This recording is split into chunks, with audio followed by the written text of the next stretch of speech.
Atkins Civil 3D Video Series, General 7, Pavement Striping. This video illustrates A. Create pavement striping plan, and B. Striping construction notes.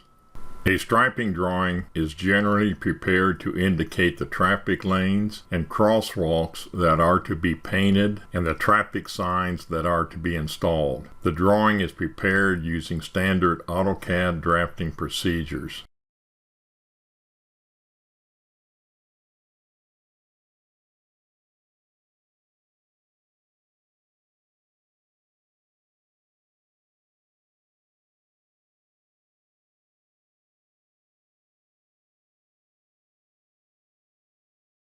Pavement striping reference labels on layer C general text are placed in the vicinity of the striping and traffic sign objects to be installed, with a number in the label corresponding to the striping note number.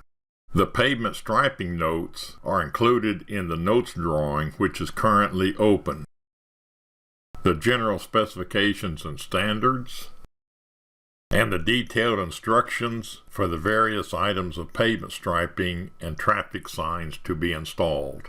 This video is a part of the Civil 3D video series created by Gerald Atkins of Atkins Engineering. Visit www.atkengr.com for instruction manuals, tutorial drawings, template drawings, and Civil 3D videos.